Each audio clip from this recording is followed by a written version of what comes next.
শুরু থেকেই মানুষের জীবন এত সুন্দর থাকে না। আসসালামু আলাইকুম, আপনারা সকলে কেমন আছেন? আশা করি সকলে অনেক ভালো আছেন। আমি একটু অসুস্থ, আমার গলার ভয়েসটা শুনে হয়তো বা বুঝতে পারতেছেন, অল্পতে ঠান্ডা লেগে যায় এবং গলার স্বরটা ডেবে যায়। তো যেটা শুরু করেছিলাম আর কি, শুরু থেকে মানুষের জীবন কখনোই এত সুন্দর থাকে না।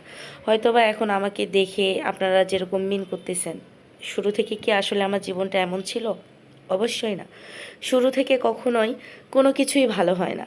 আমি যে আজকে কন্টেন্ট তৈরি করতেছি, আপনাদের সঙ্গে শেয়ার করতেছি, আমি কি আগে এরকমভাবে ভয়েস দিতে পেরেছি বা এরকম ভিডিও তৈরি করতে পেরেছিলাম? অবশ্যই না। আমার সংসার জীবনেও অনেক কাহিনী বা অনেক ঘটনা আছে যেগুলো আপনাদের না জানা। শুধু আপনি ততটুকুই দেখতে পান যতটুকু আমি আপনাদেরকে দেখাই। তো এই আর কি, মানুষের জীবন বা মানুষের যেই বাহিরের যেই দিকটা আছে সেটা দিয়ে কখনোই বিবেচনা করতে হয় না। তার সব কিছু মিলাই মনে হয় অনেক সুন্দর। অবশ্যই না, সুন্দর করে নিতে হয়েছে।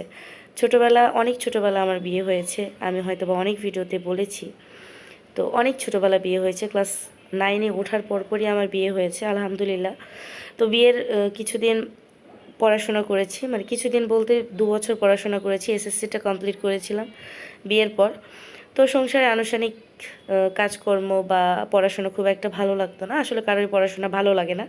পরিবারে বা সবার চাপে আর কি মানুষ পড়াশোনা করে, যারা খুবই কম মানুষের আর কি পড়াশোনা ভালো লাগে। তো আমি তো সেই কমের মধ্যে একজন, মানে একেবারেই ভালো লাগে না এরকম আর কি, মনোযোগ দিয়ে পড়তেই পারতাম না, পড়াশোনা ভালো লাগতো না হিসেবে তবুও জোর করে, যেহেতু শ্বশুরবাড়িতে সবাই মোটামুটি অনেক ভালো শিক্ষিত, তারা আমার হাজব্যান্ডও সবাই আর কি খুব ভালো শিক্ষা, আমার শ্বশুর আর্মি ওয়ারেন্টি অফিসার। তো উনি রিটায়ার্ড প্রাপ্ত, আমার বিয়ের 5 বছর আগে রিটায়ার্ড ছিলেন। তো আমার 15 সালে বিয়ে হয়েছে আমার, তখন আর কি বয়সটা নাই, বললাম খুবই ছোট আমি। তো ক্লাস 9-এর মেয়ের কতটুকু বয়স হতে পারে অবশ্যই আপনারা গেস করে বলতে পারবেন। তো শুরু থেকে কখনোই সুন্দর থাকে না, সুন্দর করে নিতে হয়। ছোটোবেলা থেকে আমার মানে খুবই আমি পরিপাটি ছিলাম বা আমার একটু গোছগাছ করতে ভালো লাগতো।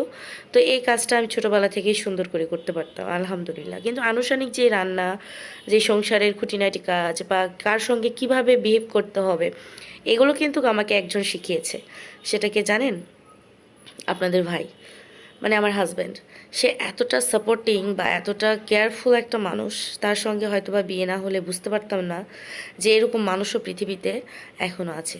সে আমাকে এখনও পর্যন্ত যেরকম কেয়ার করে বা যেরকম সাপোর্ট করে, আজকে আমার 10 বছর প্লাস বিয়ে হয়েছে, তবুও মনে হয় সে আমার জীবনে নতুনের মতনই সারাটা জীবন রয়ে গেছে।